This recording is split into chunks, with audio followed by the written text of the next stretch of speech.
नमस्कार। न्यूज के इकलौते फैमिली शो न्यूज की पाठशाला में आप सभी का बहुत स्वागत। मैं हूं सुशांत सिन्हा।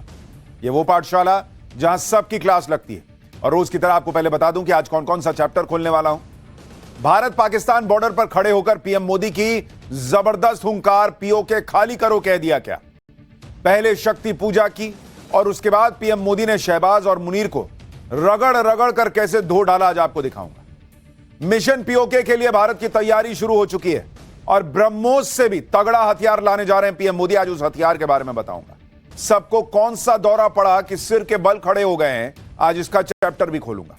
राहुल गांधी ने मोदी विरोध के चक्कर में जो माहौल बनाया, खुद पाकिस्तान ने राहुल गांधी की उन बातों की पोल कैसे खोलकर रख दी है, यह भी बताऊंगा। प्लेन फोड़ डाला, घर तोड़ डाला, अचानक आया तूफान का ट्रेलर था, अभी महासुनामी आने वाली है क्या।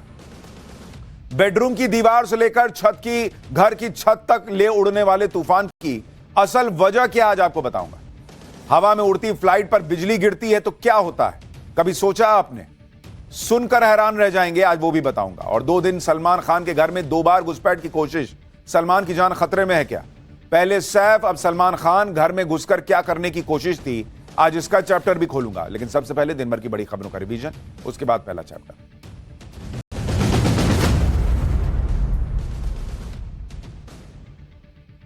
कांग्रेस सांसद और लोकसभा में विपक्ष के नेता राहुल गांधी 24 मई को जम्मू कश्मीर जा सकते हैं। सूत्रों के मुताबिक राहुल गांधी इस दौरान पुंछ का दौरा कर सकते हैं, जहां वो सीमा पार से की गई गोलाबारी में मारे गए नागरिकों के परिवार वालों से मुलाकात कर सकते हैं। ऑपरेशन सिंदूर के दौरान 8 से 10 मई तक पुंछ समेत जम्मू क्षेत्र में भारी गोलाबारी हुई थी। ड्रोन से हमले हुए थे, जिनमें 27 आम नागरिकों की मौत की खबर थी और 70 लोग घायल हुए थे। पार्टी करने वाले नेटवर्क को लेकर रोज नए खुलासे हो रहे हैं।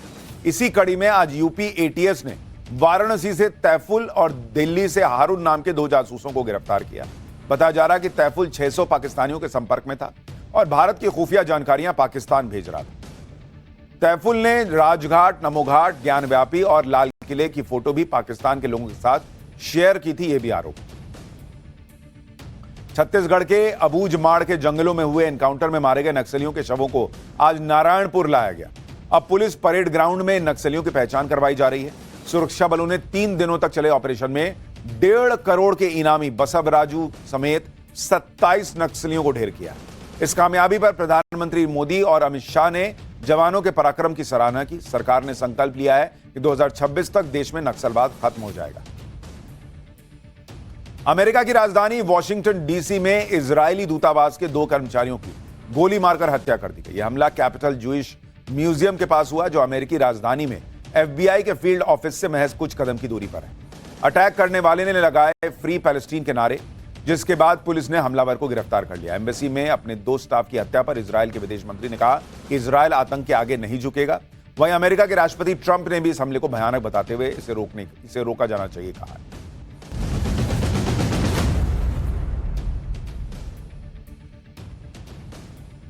तो ये हो गया दिन भर का रिवीजन। और पाठशाला की पहली क्लास, भारत पाकिस्तान बॉर्डर पर खड़े होकर पीएम मोदी की जबरदस्त हुंकार, पीओके खाली करो कह दिया। पहले शक्ति पूजा की, उसके बाद पीएम मोदी ने शहबाज और मुनीर को रगड़ कर कैसे धो डाला। मिशन पीओके के लिए भारत की तैयारी शुरू, ब्रह्मोस से भी तगड़ा हथियार कौन सा ला रहे हैं पीएम मोदी, आज सबसे पहले इसकी बात। प्रधानमंत्री नरेंद्र मोदी इस वक्त अलग ही जुनूनी मोड में दिख रहे हैं। यह जुनून दिख रहा है पाकिस्तान का चैप्टर हमेशा के लिए क्लोज कर देने का। यह जुनून दिख रहा है पाकिस्तान से पीओके वापस लेने का। यह जुनून दिख रहा है पाकिस्तान को बर्बादी और तबाही की पूरी पिक्चर दिखा देने का। और इस पिक्चर का ट्रेलर नरेंद्र मोदी पाकिस्तान को ऑलरेडी दिखा चुके हैं। लेकिन मामला अभी खत्म नहीं हुआ है, क्योंकि नसों में खून आज भी उबाल मार रहा है। और यह सब प्रधानमंत्री नरेंद्र मोदी की बातों से समझ में आ रहा है। आज उन्होंने बॉर्डर के करीब जाकर जो दहाड़ लगाई है, उससे पाकिस्तान में खलबली मच गई है। पीएम मोदी की बातें सुनकर शर्मा धुआं करने लगे। इस बार तो पाकिस्तान जैसे तैसे गिड़गिड़ाकर बच गया। लेकिन अगर नरेंद्र मोदी ने फिर एक्शन लेना शुरू किया, सेनाओं को खुली छूट दी, तो वो किसी के रोके रुकने वाले नहीं। क्योंकि आप खुद देखिए, नरेंद्र मोदी आज राजस्थान में भारत पाकिस्तान के बॉर्डर के बिल्कुल करीब पहुंच गए। जहां से नरेंद्र मोदी ने हुंकार भरी, वो जगह पाकिस्तान से मात्र 150 किलोमीटर की दूरी पर थी। नरेंद्र मोदी उस नाल एयरबेस गए जिसका इस्तेमाल ऑपरेशन सिंदूर में हुआ था। पहलगाम हमले को 1 महीने हुए हैं तो पीएम ने फिर पाकिस्तान को चेतावनी भी दे दी, फिर पीओके की बात कर दी और इसके बाद पीओके में आज गजब चीज हुई है, वो आगे दिखाऊंगा। पाकिस्तान को वार्निंग देने के लिए जगह, वक्त, सब कुछ सोच समझकर पीएम मोदी ने चुना। जो लोग कह रहे हैं कि पहलगाम के आतंकी कहां गए, पहलगाम को तो सब भूल गए, आज पीएम मोदी ने उन्हें भी संदेश दिया कि न भारत कुछ भूला है, न प्रधानमंत्री उस दर्द को भूले हैं जो 22 अप्रैल को भारत को पहलगाम में दिया गया था। आज पीएम मोदी ने पाकिस्तान को क्या क्या कहा, पहले जरा उसका एक ट्रेलर देखिए, फिर पीएम मोदी की यह हुंकार और पीओके में कैसे मचाया हाहाकार, सब दिखाऊंगा।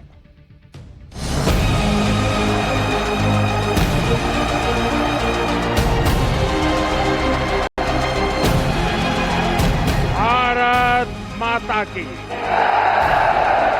मोदी की नसों में गरम सिंदूर बह रहा है।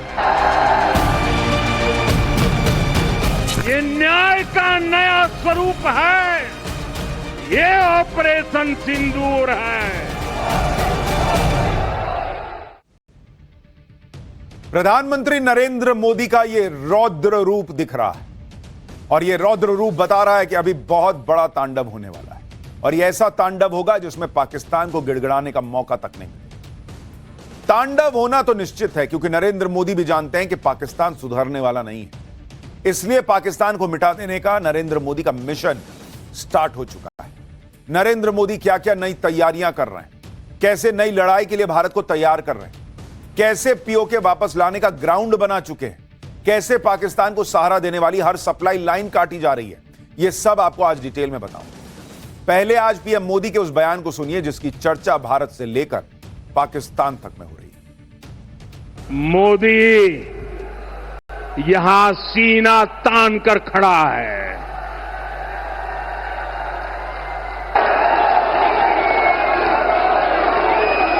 मोदी का दिमाग ठंडा है, ठंडा रहता है, लेकिन मोदी का लहू गर्म होता है।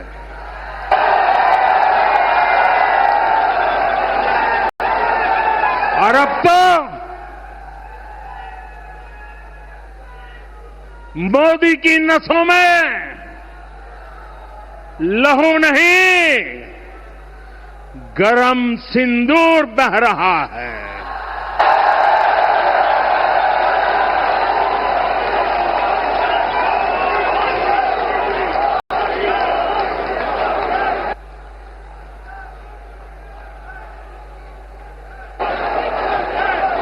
अब भारत ने दो टूक साफ कर दिया है, हर आतंकी हमले की पाकिस्तान को भारी कीमत चुकानी पड़ेगी। प्रधानमंत्री नरेंद्र मोदी की इन बातों में आगे की तस्वीर बिल्कुल क्लियर दिखने लगी। पाकिस्तान को अभी बहुत कुछ झेलना बचा हुआ, तबाही की पूरी पिक्चर अभी बाकी है।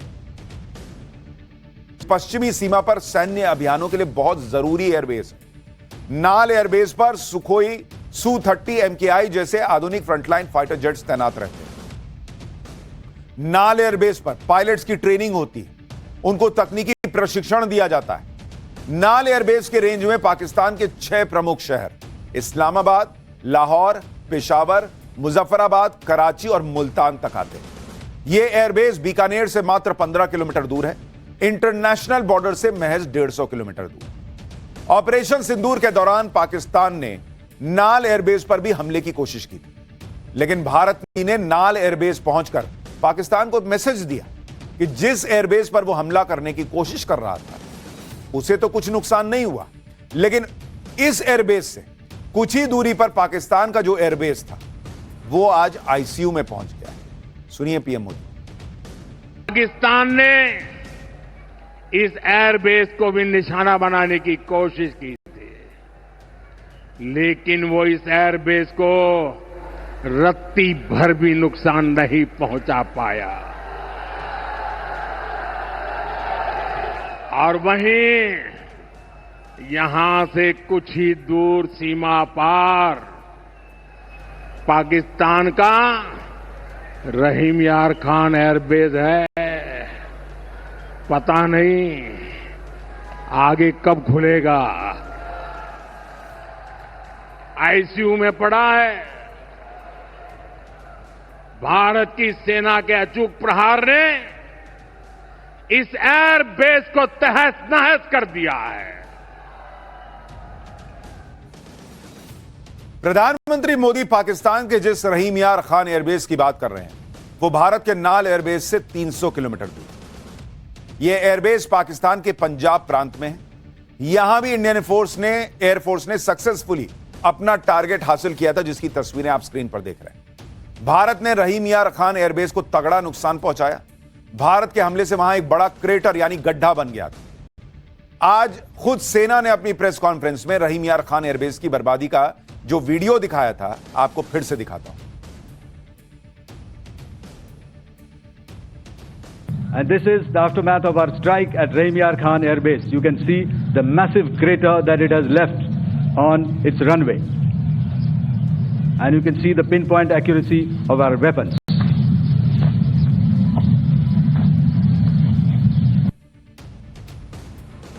भारतीय सेना ने पाकिस्तान के रहीम यार खान एयरबेस को जिस तरह से फोड़ा था, उसकी चर्चा पूरी दुनिया में हो चुकी है। अमेरिकी अखबार वॉशिंगटन पोस्ट तक ने पाकिस्तान के रहीम यार खान एयरबेस की बर्बादी की सैटेलाइट इमेजेस छापी। इन सैटेलाइट तस्वीरों के आधार पर वॉशिंगटन पोस्ट ने लिखा था कि पाकिस्तान के 3 हैंगर, रनवे और 2 मोबाइल इमारतों को नुकसान हुआ है। भारत के जबरदस्त अटैक के बाद पाकिस्तान का एक नहीं 11 एयरबेस आईसीयू में पड़े और इनमें कई एयरबेस अभी हफ्तों तक इस्तेमाल के लायक ही नहीं है, क्योंकि भारत ने इन एयरबेसेस में ऐसी तबाही मचाई कि एयरबेस की मरम्मत में ही हफ्तों लग जाएंगे। पाकिस्तानी सेना की हालत क्या है उसे आप इससे भी समझिए कि एक रिपोर्ट के मुताबिक पाकिस्तान ने रहीम यार खान एयरबेस के बंद होने की तारीख 6 जून तक बढ़ा दी। भारत ने 10 मई को इस एयरबेस पर हमला किया। इस हमले के बाद पाकिस्तान ने एक नोटिस यानी नोटाम जारी किया और बताया कि एयरबेस अभी 1 हफ्ते के लिए बंद रहे, यानी 18 मई तक। इस नोटिस में यह भी लिखा था कि एयरबेस पर फ्लाइट ऑपरेशन के लिए रनवे उपलब्ध नहीं रहेगा। पाकिस्तान ने वहां वर्क इन प्रोग्रेस का बोर्ड लगा दिया था, लेकिन भारत ने पाकिस्तान को ऐसा नुकसान पहुंचाया कि उसे डेट पे डेट बढ़ानी पड़ रही। रहीम यार खान एयरबेस पाकिस्तान की एयरफोर्स का फॉरवर्ड ऑपरेशन एयरबेस था, जो मरम्मत ही पूरी नहीं कर पा रहा। भारत ने ऐसा फोड़ा। भारत ने सिर्फ पाकिस्तान के एयरबेस पर ही गड्ढा नहीं किया, बल्कि उसकी सोच में भी गड्ढा करके खौफ भर दिया है, और इस गड्ढे से वो आसानी से निकल नहीं पाएगा। पाकिस्तान के खिलाफ भारतीय सेना के ऑपरेशन सिंदूर की सफलता यही है कि इसने पूरे देश को जोश में भर दिया। जो लोग इस देश में यह माहौल बना रहे हैं कि ऑपरेशन सिंदूर में जैसे कुछ हुआ ही नहीं, पीएम मोदी कुछ कर नहीं पाए, उन्हें आज बीकानेर में रैली के दौरान लोगों का जोश देखना चाहिए। राजस्थान से पीएम मोदी ने यह बताया कि कैसे ऑपरेशन सिंदूर के दौरान तीनों सेनाओं को खुली छूट दे दी गई और कैसे पाकिस्तान को घुटनों पर लाया गया। सुनिए जरा।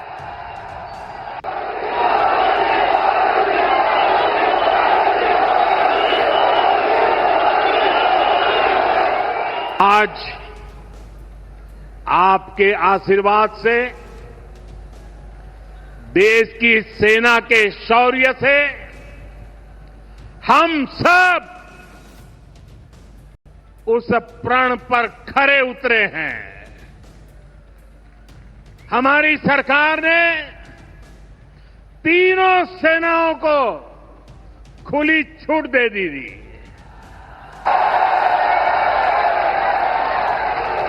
और तीनों सेनाओं ने मिलकर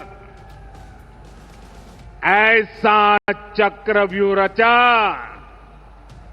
कि पाकिस्तान को घुटने टेकने के लिए मजबूर कर दिया।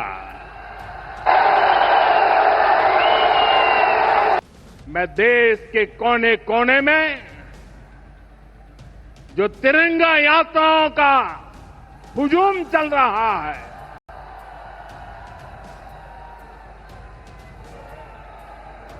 मैं देशवासियों से कहता हूं,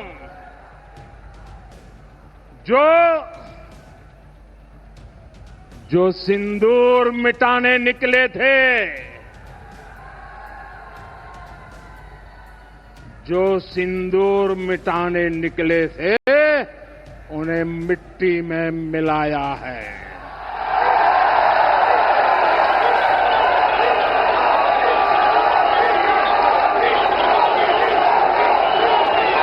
जो हिंदुस्तान का लहू बहाते थे,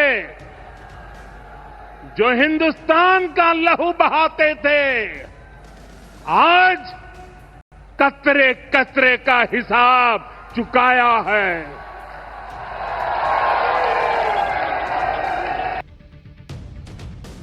प्रधानमंत्री के चेहरे पर गुस्सा दिख रहा था। वो मानो बॉर्डर के पास खड़े होकर पाकिस्तान को चेतावनी दे रहे थे कि अभी और मारेंगे, पीओके लेकर रहेंगे। पीएम मोदी ने आज बीकानेर में शक्ति पूजा भी की। प्रधानमंत्री बीकानेर के प्रसिद्ध करणी माता मंदिर पहुंचे, पूरे विधि विधान से पूजा की। करणी माता को शक्ति और योद्धाओं की देवी माना जाता है। करणी माता बीकानेर राजघराने की कुल देवी हैं। बीकानेर के लोग करणी माता को अपनी रक्षक मानते हैं। पीएम मोदी ने करणी माता के मंदिर में पूजा करके देश की सुरक्षा की कामना भी की। नरेंद्र मोदी की यह शक्ति पूजा पाकिस्तान के लिए बड़ा संदेश है। नरेंद्र मोदी हर दिन पाकिस्तान के अंदर जो डर का लेवल है वो बढ़ाते जा रहे हैं। पाकिस्तान के अंदर सबसे बड़ा खौफ तो नरेंद्र मोदी ने पीओके को लेकर भर दिया है। पाकिस्तान को पता है कि नरेंद्र मोदी जो कहते हैं वो करते हैं। नरेंद्र मोदी अब लगातार पीओके की बात कर रहे हैं। अब यही सोच सोचकर पाकिस्तान परेशान है कि नरेंद्र मोदी पीओके पर करने क्या वाले हैं।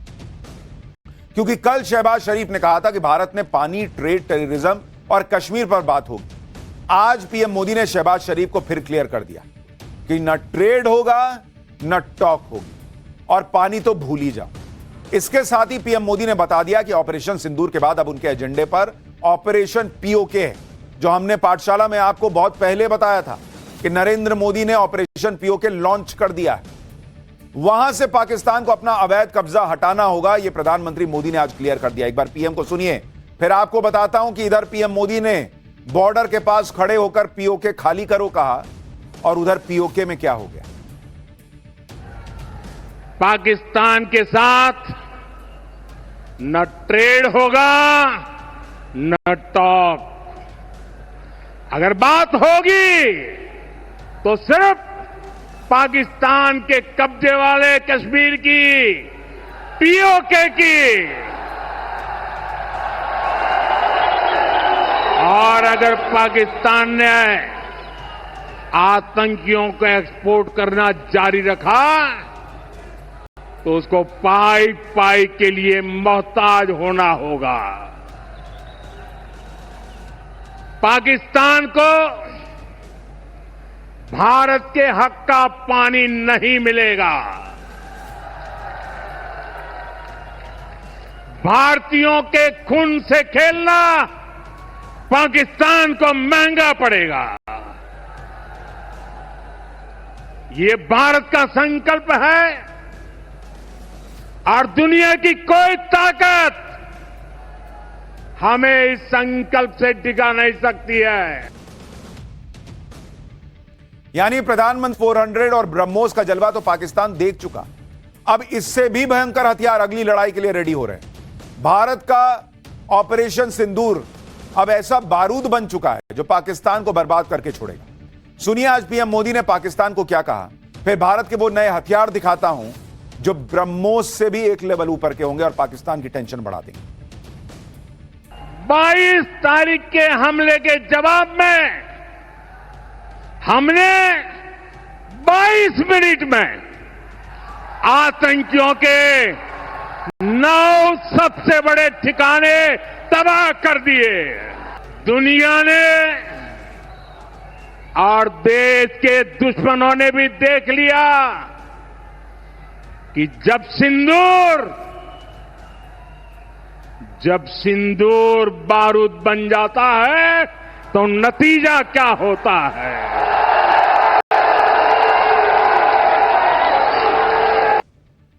जो सिंदूर मिटाने निकले थे,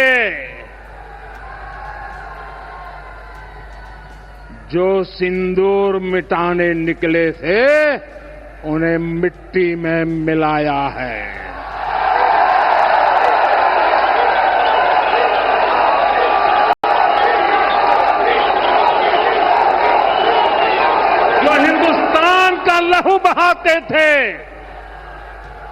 जो हिंदुस्तान का लहू बहाते थे, आज कतरे कतरे का हिसाब चुकाया है।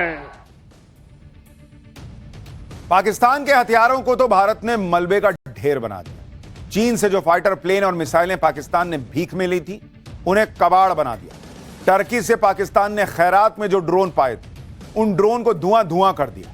और अभी तो भारत ने अपनी ताकत का सिर्फ ट्रेलर पाकिस्तान को दिखाया। नरेंद्र मोदी तो अगली बार के लिए भयंकर हथियार लेकर आने वाले हैं। जिस ब्रह्मोस के खौफ में पाकिस्तान अब तक है, उस ब्रह्मोस से भी खतरनाक मिसाइल आने जा रही है। खबर है कि डीआरडीओ एक ऐसी मिसाइल बना चुका है जो पूरी तरह स्वदेशी है, जो ब्रह्मोस मिसाइल की जगह ले सकती है।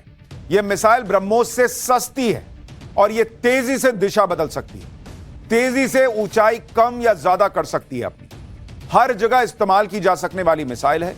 समुद्र या सतह से बेहद कम ऊंचाई पर उड़ने में सक्षम है।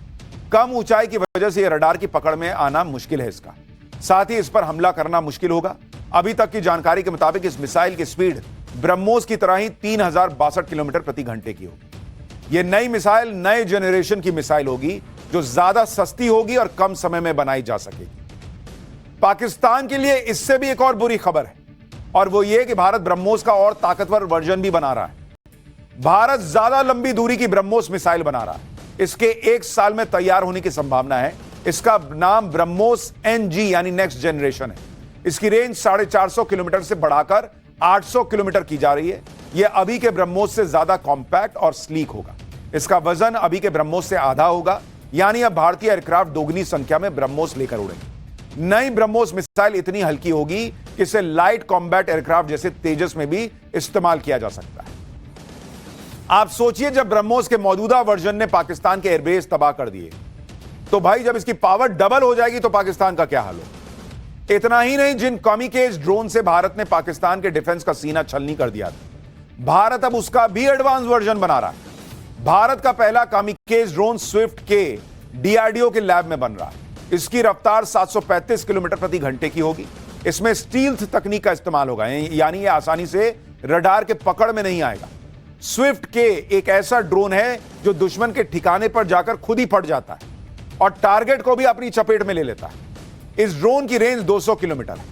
पिछले 10 साल में नरेंद्र मोदी ने भारत की सेना को जिस तरह से ताकतवर बनाया है, सेना को जिस तरह से आधुनिक हथियार और आधुनिक संसाधन दिए हैं, आज उसी का नतीजा है कि 3 दिन की लड़ाई में पाकिस्तान की सांसें उखड़ने लगी थी। नरेंद्र मोदी की ऐसी तैयारी देखकर ही पाकिस्तान घबराया हुआ और नए एक्शन का ग्राउंड वर्क चल रहा है। पीएम मोदी आतंकवाद पर पाकिस्तान को पूरी दुनिया के सामने बेनकाब करने की मुहिम में जुटे हुए हैं।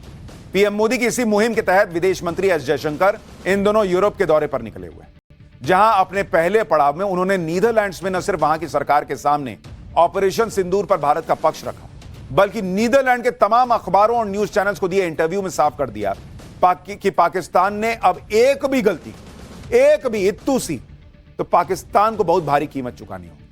वहीं दूसरी तरफ टीम मोदी दुनिया भर में आतंक पर पाकिस्तान का पर्दाफाश करने के लिए निकल चुकी है, जिसके तहत 2 डेलीगेशन यूएई और जापान पहुंचकर पाकिस्तान की पोल पट्टी खोल चुके हैं। नीदरलैंड्स के एक अखबार को दिए इंटरव्यू में एस जयशंकर ने कहा कि आतंक के खिलाफ सैन्य कार्रवाई के लिए भारत तारीफ डिजर्व करता है और इसके लिए भारत की पीठ थपथपाई जानी चाहिए। आगे एस जयशंकर ने कहा कि सीज फायर अस्थायी समाधान है, परमानेंट नहीं है। सीज फायर की वजह से दोनों देश एक दूसरे के खिलाफ सैन्य कार्रवाई नहीं कर रहे, लेकिन अगर पाकिस्तान से आतंकी हमले यूं ही जारी रहे तो इसका खामियाजा उसे भुगतना होगा। पाकिस्तानियों को अच्छी तरह से इस बात को समझ लेने की जरूरत है।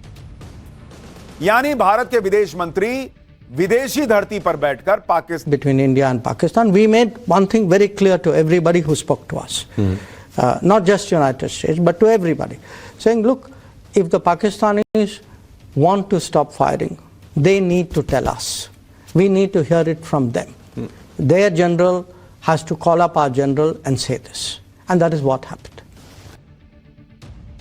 यानी भारत के विदेश मंत्री ने क्लियर बताया कि हमने सिर्फ अमेरिका को नहीं, दुनिया को For us, Kashmir is part of India. There is one segment of Kashmir which is today under occupation of Pakistan illegally since 1947-48. So we are, we would like to discuss with them when they propose to leave that part. मैंने आपको कहा ना, गौर करते जाइए, पूरी दुनिया में PoK अंजाम भुगतना पड़ेगा। पड़ोसी देश अजरबैजान और आर्मीनिया के बीच भी वैसी ही दुश्मनी है जैसी भारत और पाकिस्तान के बीच। दोनों के बीच कई युद्ध हो चुके हैं जिसमें तुर्की अजरबैजान का साथ देता है, लेकिन अब अर्मीनिया को भारत ऐसे हथियार देने वाला है जिनका लोहा ऑपरेशन सिंदूर के दौरान पूरी दुनिया ने माना है। भारत जल्दी ही अर्मीनिया को आकाश 1S एयर डिफेंस सिस्टम की दूसरी खेप देगा, जिसने ऑपरेशन सिंदूर में बड़ी भूमिका निभाई। भारत से अर्मीनिया को पिनाका मल्टीपल रॉकेट लॉन्चर भी मिलने वाले हैं, जिसका कोई तोड़ तुर्की, अजरबैजान और पाकिस्तान तीनों के पास नहीं। अर्मीनिया को भारत से conquers anti missile tank system भी मिलने वाले हैं। इसके अलावा अर्मीनिया को भारत एंटी ड्रोन सिस्टम और 155 होवित्जर आर्टिलरी सिस्टम भी देगा। यानी जिन लोगों ने पाकिस्तान का साथ दिया, अब भारत उनके दुश्मनों का साथ दे रहा है कि मारो उनको, लो ना हमसे लो, मारो। वैसे भारत और अर्मीनिया की डिफेंस पार्टनरशिप पहले से ही काफी मजबूत है। भारत अर्मीनिया का सबसे बड़ा हथियार आपूर्तिकर्ता रहा। 2022 से 2024 के दौरान अर्मीनिया ने 43% हथियार भारत से ही इंपोर्ट किए थे। हाल ही में भारत और अर्मीनिया ने 13,000 करोड़ रुपए से ज्यादा के रक्षा सौदों पर साइन भी किया है। लेकिन ऑपरेशन सिंदूर के बाद तो पूरी दुनिया में मेड इन इंडिया हथियारों का डंका बज रहा है। सबसे ज्यादा डिमांड में तो आकाश एयर डिफेंस सिस्टम है, जिसने पाकिस्तान के मेड इन तुर्की ड्रोन्स को 100% एक्यूरेसी के साथ हवा में मार गिरा है। अर्मीनिया पर हमले में अजरबैजान भी तुर्की के ड्रोन्स का ही इस्तेमाल करता है, इसलिए अर्मीनिया ने इसकी अगली खेप भी जल्द डिलीवरी करने के लिए कह दी है। भारत ने अर्मीनिया को नवंबर 2024 में भी आकाश एयर डिफेंस सिस्टम डिलीवर किए थे। भारत और अर्मीनिया की इस बढ़ती हुई डिफेंस दोस्ती को एक्सपर्ट भी तुर्की और अजरबैजान से भारत का बदला बता रहे हैं, जो इस बात का ऐलान है कि पाकिस्तान का साथ देने वाला हर देश भारत का दुश्मन है। भारत ने पाकिस्तान को सबक सिखाने के लिए जो मिशन शुरू किया है, उसी मिशन के तहत पाकिस्तान को हथियारों की सप्लाई रोकने का भी काम चल रहा है। विदेश मंत्री डॉक्टर एस जयशंकर 3 यूरोपीय देशों की यात्रा पर है, और वो देश भी बड़े स्मार्टली चूज किए गए हैं, स्ट्रैटेजिकली चूज किए गए। ऑपरेशन सिंदूर के बाद अपनी पहली विदेश यात्रा की शुरुआत एस जयशंकर ने उस देश से की है जो पाकिस्तान का दूसरा सबसे बड़ा आर्म्स सप्लायर है, और उस देश का नाम है नीदरलैंड्स। पाकिस्तान को 3 देशों से हथियार मिलते हैं, जिनमें चीन सबसे बड़ा सप्लायर है, दूसरे नंबर पर नीदरलैंड्स है और तीसरे नंबर पर तुर्की है। पाकिस्तान के हथियारों के जखीरे का 81% हिस्सा चीन का है, 5.5% हथियार नीदरलैंड्स के हैं और करीब 4% हथियार पाकिस्तान तुर्की से खरीदता है। कहा जा रहा है कि भारत नीदरलैंड्स पर दबाव बना सकता है कि वो पाकिस्तान को हथियार न दे, लेकिन कैसे, यह भी समझिए। भारत की सिर्फ नीदरलैंड्स के साथ 1,90,000 करोड़ रुपए की ट्रेड पार्टनरशिप है, जबकि पाकिस्तान पूरे यूरोप के साथ ही सिर्फ 1,30,000 करोड़ रुपए का ट्रेड करता है। इसलिए एक्सपर्ट्स कह रहे हैं कि भारत अपनी इकोनॉमिक पावर के जरिए नीदरलैंड्स और पाकिस्तान के कनेक्शन को कमजोर कर सकता है, क्योंकि नीदरलैंड्स को भी समझ में आ रहा होगा कि पाकिस्तान के लिए भारत जैसे बड़े ट्रेड पार्टनर से पंगा लेना खतरे से खाली नहीं। अगर वो पाकिस्तान को हथियार सप्लाई करता रहा तो उसकी हालत भी तुर्की जैसी हो सकती है। यानी नरेंद्र मोदी पाकिस्तान का पानी काट रहे हैं, राशन पानी लेकर उस पर चढ़े बैठे हैं कि अभी बहुत मारूंगा, अभी तो पीओके खाली करने की बात होगी। दुनिया में पाकिस्तान को एक्सपोज कर रहे हैं, दुनिया को बता रहे हैं कि पीओके लेकर रहेंगे। भारत में बैठे हुए जासूसों को खत्म कर रहे हैं, पाकिस्तानी जासूसों को, और वो तो अज्ञात हमलावर जो कर रहे हैं वो तो देख ही रहे हैं। लेकिन पाठशाला में अब अगला चैप्टर देखिए, जिसमें आपको बताने जा रहा हूं कि प्लेन फोड़ डाला, घर तोड़ डाला, अचानक आया तूफान, ट्रेलर था, अभी क्या महासुनामी आने वाली है। बेडरूम की दीवार से लेकर घर की छत तक ले उड़ने वाले तूफान की असल वजह क्या है, हवा में उड़ती फ्लाइट पर बिजली गिरती है तो क्या होता है, सुनेंगे तो शॉक्ड रह जाएंगे। जरा इस महासुनामी की आहट के बारे में आज आपको बताता हूं। दिल्ली एनसीआर में पिछले 24 घंटे के दौरान जो कुछ हुआ वो पहले कभी नहीं देखा गया। दिल्ली से लेकर नोएडा और गाजियाबाद तक ऐसा भयंकर तूफान आया कि लोग हैरान रह गए। तूफान के साथ तेज बारिश, 80 किलोमीटर प्रति घंटे की रफ्तार से चलती हवाएं और आसमान से गिरते ओले, माफ कीजिए, इतना ऑपरेशन सिंदूर में गोला चला है कि ओला भी मुंह से गोला निकल जाए। खैर, तो आसमान से ओले गिरे। दिल्ली से लेकर नोएडा तक तूफान की ऐसी डरावनी तस्वीरें आई जिसे देखकर आप शॉक्ड रह जाएंगे। दिल्ली जैसे शहर में इतने भयंकर तूफान की कल्पना किसी ने नहीं की। कहीं पेड़ गिर गया, कहीं बड़े बड़े होर्डिंग गिर गए, कहीं टीन शेड गिरने से किसी की गर्दन धड़ से अलग हो गई, तो किसी के फ्लैट की बैल्कनी ही उखड़ गई। दिल्ली के साथ साथ, ये देखिए आप तस्वीर भाई, पूरी बैल्कनी उड़ गई।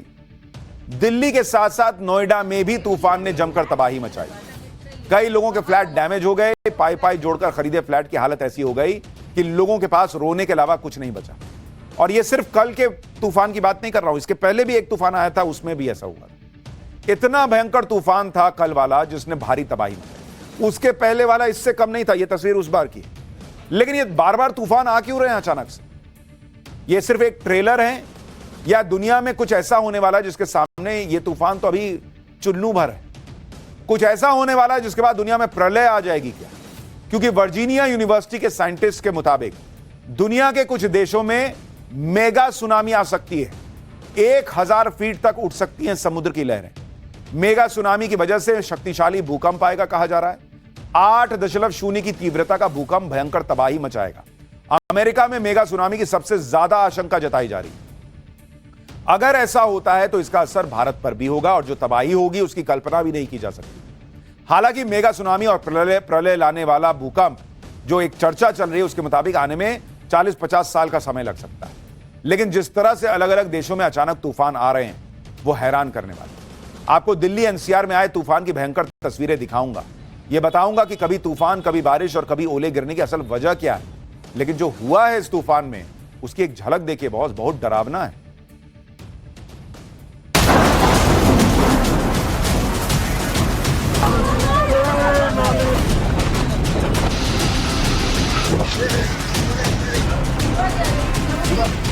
एक खंबा गिरा है, डीएम चला है।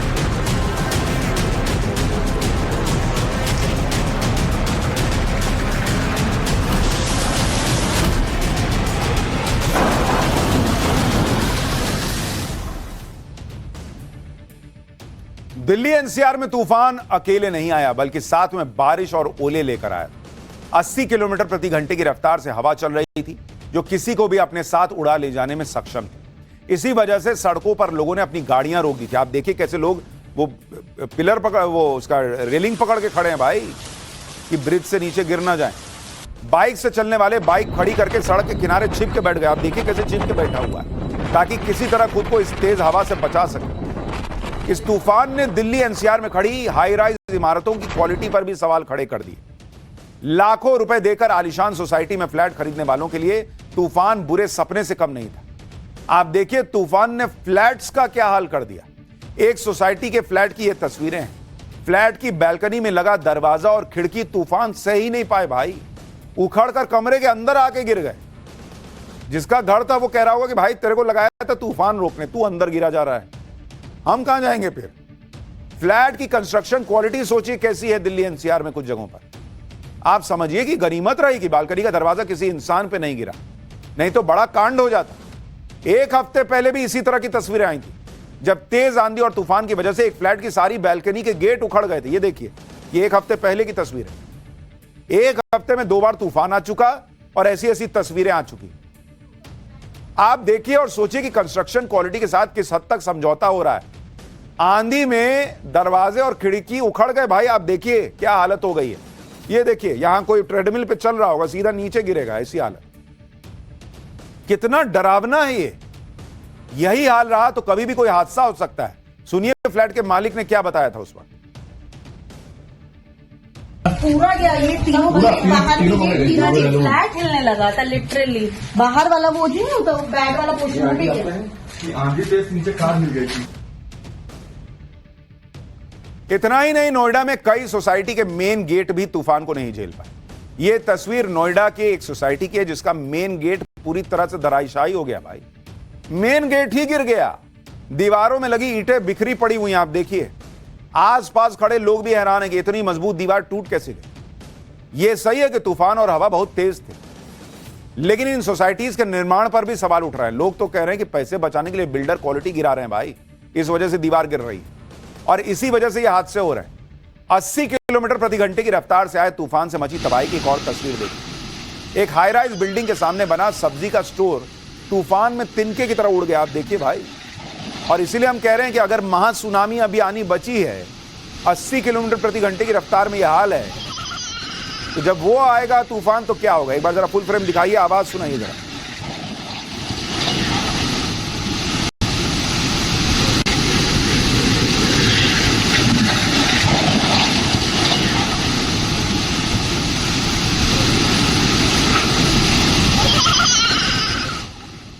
इसी तरह से एक और सोसाइटी की बिल्डिंग का प्लास्टर तूफान में नीचे गिर गया।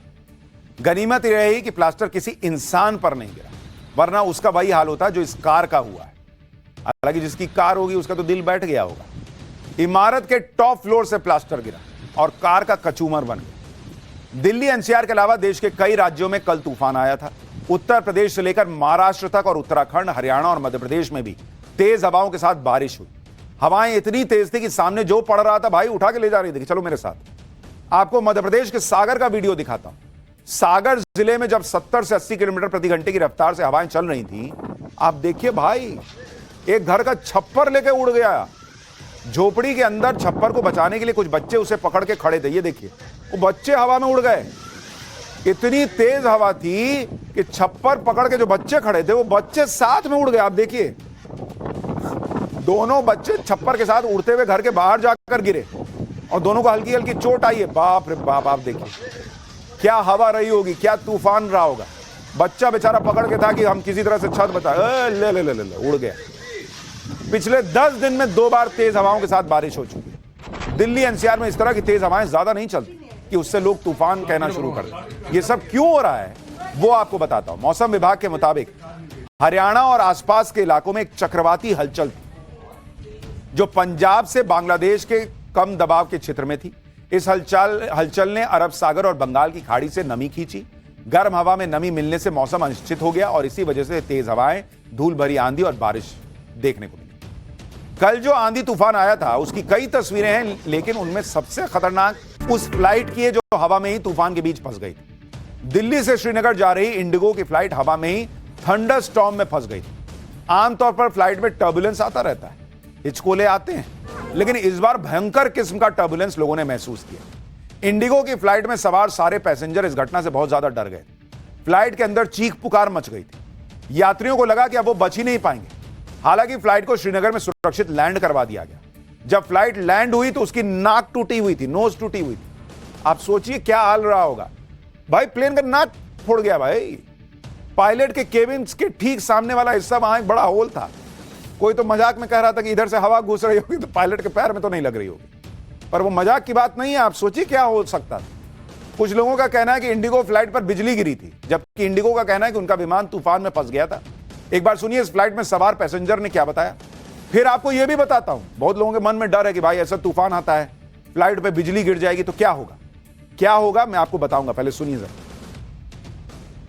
इतना टर्बुलेंस हुआ कि हमें लगा कि हमारी आखिरी फ्लाइट थी। सब लोग जो थे सभी डर रहे थे, सबको भी लगा था कि अब ये क्रैश ही हो जाएगा। इतना ज्यादा ट्रॉमेटिक एक्सपीरियंस हुआ, but we are very thankful to pilot जिसने कि सेफ कराया लैंडली हमें श्रीनगर में। भाई पायलट की तो तारीफ करनी पड़ेगी कि ऐसे हालात में ऐसे फूटे हुए टूटे हुए विमान को उसने लैंड करा दिया और सबको बचा लिया। आसमान से बिजली गिरने को लेकर लोगों के मन में एक धारणा रहती है कि इससे तबाही होती है, लेकिन विमानों के साथ क्या होता है जब मान लीजिए प्लेन उड़ रहा है और उस पर बिजली से टकरा गया तो क्या हो। आपको कुछ वीडियो पहले दिखाता हूं। यह विमान रनवे पे खड़ा है और तभी आसमान से बिजली गिरती है जो विमान के पिछले हिस्से यानी टेल पर गिरती है, लेकिन विमान को कुछ नहीं होता। एक और वीडियो देखिए, विमान हवा में उड़ रहा है और बिजली कड़क रही है। आप देखिए, तभी विमान पर बिजली गिरती है और नीचे निकल जाती है। यहां भी विमान को कुछ नहीं होता है। दुनिया भर में विमानों पर बिजली गिरने की घटनाएं होती रहती हैं और यह बहुत कॉमन है। आप सोच रहे होंगे कि हवा में उड़ते विमान पर बिजली गिरी और विमान को कुछ नहीं हुआ, ऐसा कैसे हो सकता है। बॉस, जब आसमान से बिजली गिरती है तो आपने भी देखा होगा कि पेड़ जल जाते हैं, लोग मर जाते हैं, इमारतें गिर जाती हैं, लेकिन फ्लाइट को कुछ नहीं होता, विमानों को कुछ नहीं होता। इसकी वजह क्या है। बिजली गिरने से विमानों को नुकसान नहीं होने के पीछे ब्रिटिश साइंटिस्ट फैराडे का सिद्धांत है, जिसे फैराडे केज थ्योरी कहते हैं। फैराडे केज सिद्धांत के मुताबिक अगर बिजली किसी धातु यानी मेटल के पिंजरे पर गिरती है तो बिजली पिंजरे के अंदर नहीं जाती बल्कि पिंजरे की बाहरी सतह पर ही फैल जाती है, जैसा आप इस तस्वीर में देख रहे हैं। विमानों में भी इसी थ्योरी का इस्तेमाल किया जाता है।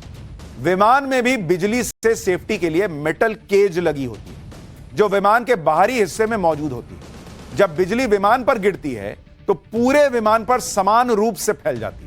विमान के अंदर कोई नुकसान नहीं होता क्योंकि बिजली विमान के अंदर नहीं जाती। विमान के इलेक्ट्रॉनिक उपकरण भी खराब नहीं होते। विमानों में स्टैटिक डिस्चार्ज सिस्टम लगे होते हैं जो बिजली को फौरन विमान से ट्रांसफर भी कर देते हैं कि भाई मेरे पास मत रुको, मैं कुछ लेके नहीं आया था, तुम जैसे होता है ना कुछ लेकर आए हो ना कुछ दे के जाना, निकलो यहां से, तो वो दे देता है कि ले जाओ। इसके बाद बिजली धरती पर जाकर गिरती है, यानी जब विमान पर बिजली गिरती है तो विमान के बाहर फैल जाती है और विमान के स्टैटिक डिस्चार्ज सिस्टम के जरिए धरती पर चली जाती है, जैसा इस तस्वीर में दिख रहा है। विमान पर बिजली गिरी और विमान के जरिए होते हुए जमीन पर चली जाती है। इसलिए अगर आप फ्लाइट में बैठे हैं, बहुत तूफान आ रहा है, तो बिजली से डरने की जरूरत नहीं है, बिजली आपका कुछ नहीं कर पाएगी। आप फ्लाइट में कुछ हो गया इधर उधर, जैसे उसकी नाक टूट गई थी, तो फिर तो आपका भी बहुत कुछ टूट सकता था, बचा लिया पायलट। खैर, पाठशाला में अब अगला चैप्टर, इसमें आपको बताऊंगा कि 2 दिन और सलमान खान के घर में 2 बार घुसपैठ की कोशिश। सलमान खान की जान खतरे में है क्या? पहले सैफ, अब सलमान के घर में घुसने की कोशिश, ये चल क्या रहा है? सलमान खान बॉलीवुड के ऐसे एक्टर हैं जिनके चर्चे आजकल उनकी फिल्मों को लेकर कम और सिक्योरिटी थ्रेट को लेकर ज्यादा हो रहे हैं। इस बार भी ऐसा ही कुछ हुआ है। 2 दिन में 2 बार सलमान खान की सुरक्षा में चूक का मामला सामने आया है। दोनों ही बार सलमान खान के घर में घुसने की कोशिश की गई। एक महिला तो पुलिस को चकमा देकर गैलेक्सी अपार्टमेंट के अंदर तक घुस गई, जबकि दूसरे शख्स को पुलिस ने एंट्री पॉइंट पर ही काबू में कर लिया। आज की खबर इसलिए हैरान करने वाली है क्योंकि 2 दिन के अंदर 2 बार सलमान खान की यह चाक चौबंद सिक्योरिटी फेल हो चुकी है। 2 अलग अलग वक्त पर सलमान के घर में घुसपैठ करने वाले लोगों की पहचान जितेंद्र कुमार और ईशा छाबड़ा के तौर पर हुई। 19 मई को सुबह करीब 3:30 बजे ईशा छाबड़ा नाम की महिला गैलेक्सी अपार्टमेंट पहुंची, जिसकी फोटो आप देख रहे हैं। ईशा छाबड़ा ने सिक्योरिटी को बताया कि वो गैलेक्सी अपार्टमेंट के 4थे फ्लोर पर आई। ऐसे में पुलिस ने ईशा को गैलेक्सी अपार्टमेंट के अंदर जाने दिया, लेकिन सीसीटीवी में सिक्योरिटी ने देखा कि ईशा छाबड़ा की हरकतें संदिग्ध हैं। ईशा ने पहले 4थी फ्लोर की बेल बजाई और फिर पहली फ्लोर पर आ गई। बताया जा रहा है कि ईशा ने सलमान खान के घर का दरवाजा भी खटखटाया, लेकिन जब तक वो सलमान खान के घर के अंदर दाखिल हो पाती, उससे पहले ही पुलिस वाले एक्टिव हो गए और ईशा छाबड़ा को हिरासत में ले लिया गया। बताया जा रहा है कि जिस महिला ने सलमान के घर में घुसने की कोशिश की वो 32 साल की मॉडल है। ईशा छाबड़ा ने पुलिस को बताया कि वो खार इलाके की रहने वाली, ये उसकी तस्वीर है, देखिए सीसीटीवी में देख के कैसा मुंह बना रही है। 6 महीने पहले एक पार्टी के दौरान सलमान खान से मिली भी थी कहा जा रहा है, और सलमान खान के बुलावे पर ही गैलेक्सी अपार्टमेंट आई थी, यह भी दावा किया जा रहा है। लेकिन जांच में पता चला कि सलमान खान न तो ईशा को जानते हैं और ना ही उन्होंने ईशा को अपने घर पर बुलाया। सीसीटीवी में कैद हुई ईशा छाबड़ा की यह तस्वीर देखिए, ऐसा लग रहा है कि जैसे वो सलमान खान की सिक्योरिटी को मुंह चिढ़ा रही है कि इतने अरेंजमेंट के बाद भी वो सलमान खान के घर तक पहुंच गई। पुलिस ने ईशा छाबड़ा को क्रिमिनल ट्रेसपास के आरोप में गिरफ्तार किया है।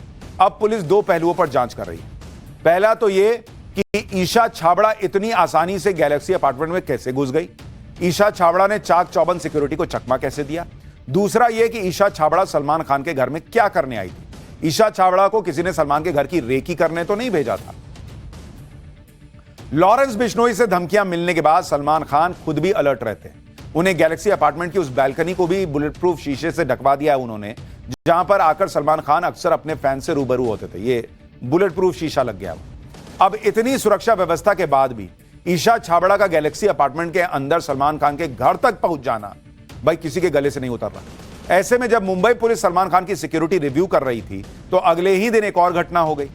20 मई की सुबह करीब 9:45 पर एक शख्स गैलेक्सी अपार्टमेंट के बाहर देखा गया। पुलिस ने उसे समझाकर सलमान खान के घर के बाहर से जाने को कहा तो उस शख्स ने गुस्से में अपना मोबाइल जमीन पर पटक कर तोड़ दिया। यही शख्स शाम को करीब 7:15 बजे सलमान के घर बाहर लौटा और एक कार के पीछे छिपकर गैलेक्सी अपार्टमेंट में घुसने की कोशिश करने लगा, लेकिन पुलिस ने इसे देख लिया और हिरासत में ले लिया। जितेंद्र सिंह नाम का यह शख्स छत्तीसगढ़ का रहने वाला बताया जा रहा है। जितेंद्र सिंह ने पुलिस को बताया कि वो सलमान खान से मिलना चाहता था। जब पुलिस ने मिलने नहीं दिया तो छिपकर अपार्टमेंट में घुसने की कोशिश करने लगा। यानी सलमान खान को धमकियां पहले ही मिल रही हैं, वो बुलेट प्रूफ शीशा लगा रहे हैं, सिक्योरिटी बढ़ा रहे हैं, और यहां हाल यह है कि 2 दिन के अंदर 2 बार घुसपैठ की कोशिश हो गई। क्या ये चल रहा है? कुछ भी चले, लेकिन हम चलाएंगे खबर को आगे एक छोटे से ब्रेक के बाद और आपको बताएंगे कि पाकिस्तानियों से परेशान मुस्लिम देश का वो फैसला